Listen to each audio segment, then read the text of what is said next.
Okey. Macam mana didik hati ikhlas dalam buat pengorbanan? Ni korban ke ataupun pengorbanan? Oh, pengorbanan apa-apa. Okey, baik. Kakak-kakak sekalian, bila cakap tentang ikhlas, okey, dengar ayat yang saya baca sebelum tu. Suratul Falaq. Qul a'udzu birabbil falaq. Maka falaqnya diambil daripada falaq. Suratul Nas. Qul a'udzu birabbin nas. Maka nasnya diambil daripada nas. Kita tengok satu surah. Suratul Ikhlas.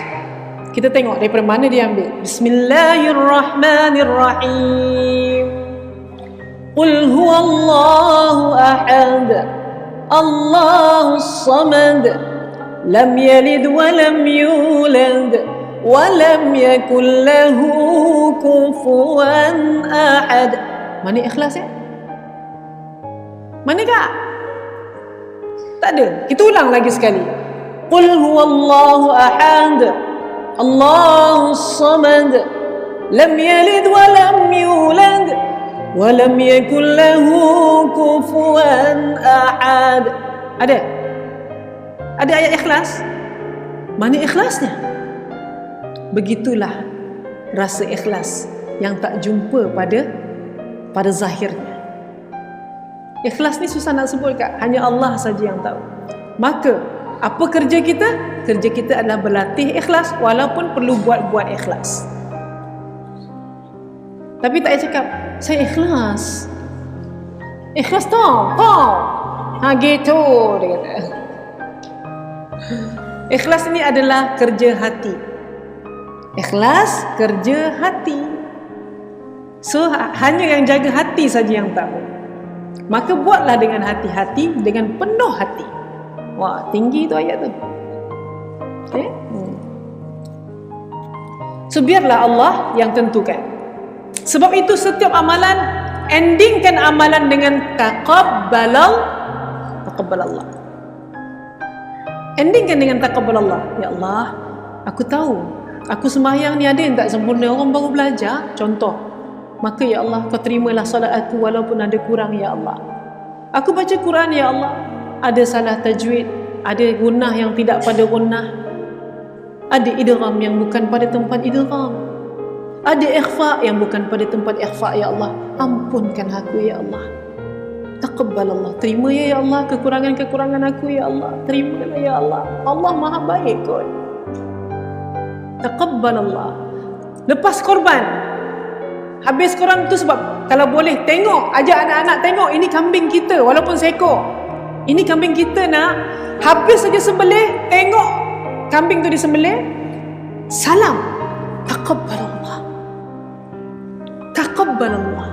Semoga Allah terima korban kita. Sebab apa? Ada orang buat korban Allah tak terima. Ada orang buat haji Allah tak terima. Ibu-ibu yang dirahmati Allah, ada satu kisah. Saya pendekkan saja kisah ni.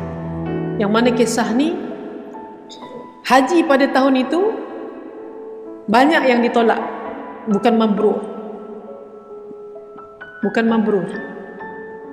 Tapi kerana amalan seorang lelaki ni, maka haji orang pada tahun itu semua diangkat menjadi mabrur kerana seorang lelaki. Yalah, saya pun tak ingat detail siapa yang dapat cerita ni. Jadi dia orang cari siapa lelaki ni. Ulama ni lah, orang-orang alim ni bermimpi, mimpinya benar. Orang alim ni, alim ulama, mungkin mereka wali ni mimpinya benar. Jadi dia cari siapa lelaki ni. Cari siapa lelaki ni sehingga mengangkat umrah orang lain menjadi mabrur. Dapat jumpa lelaki ni, rupanya dia tak pergi haji pun. Tapi apa dia buat? Rupanya dia ni hanyalah seorang tukang kasut. Tukang kasut yang menyimpan cita-cita, yang mahu tapi tak mampu untuk pergi haji. Simpan duit sikit lah. Mungkin mereka pun duduk dekat area Timur Tengah juga, jadi tak adalah macam kita berboleh-boleh ribu kan. Sampailah cukup jumlah untuk dia pergi haji. Tak salah saya dalam 300 dirham macam itulah, ya. Bismillah. Jadi ibu nak jadikan cerita, isterinya mengandung. Satu hari dia, isteri dia terbau. Orang masak, terbau. Bang, dah mengidam pula. Tergigin botol bau bang, tolong bang, nak sikit jadilah. Ni siapa yang masak bang, cari bang. Suami ni cari. Dapatlah cari siapa yang masak. Dia pun cakaplah dengan tukang masak ni. Dengan tuan rumah lah. Dia cakap, boleh ke nak sikit lauk, isteri saya mengidam. Lepas tu perempuan ni cakap, menangis dia. Dia cakap, tuan, saya tak boleh bagi.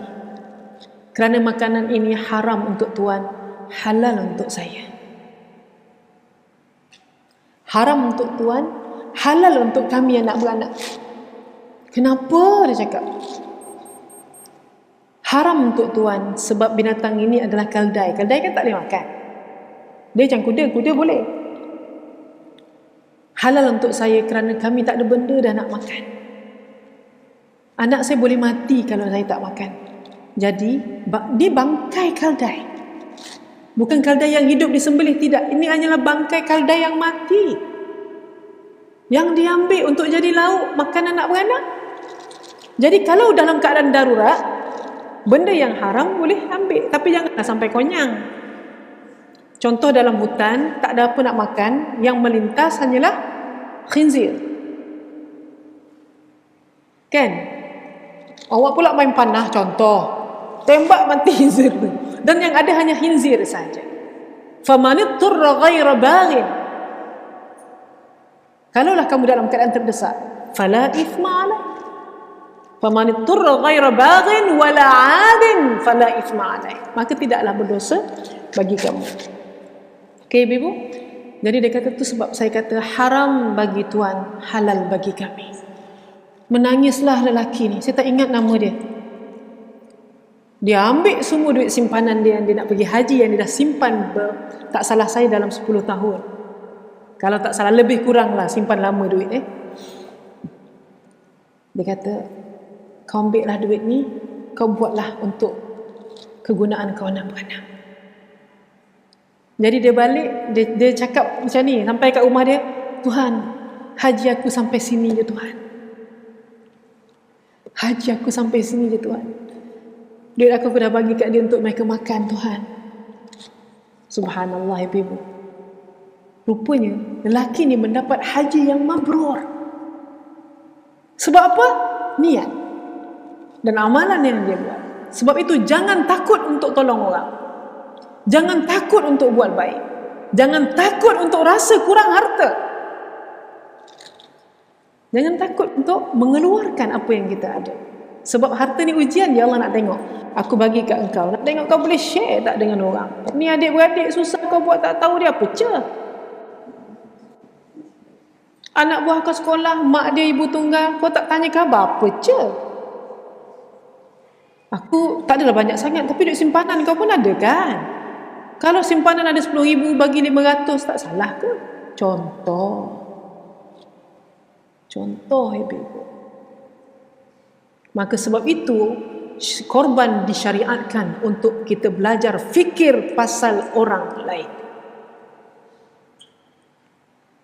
Sebab itu zakat dirukunkan supaya kita fikir pasal orang lain.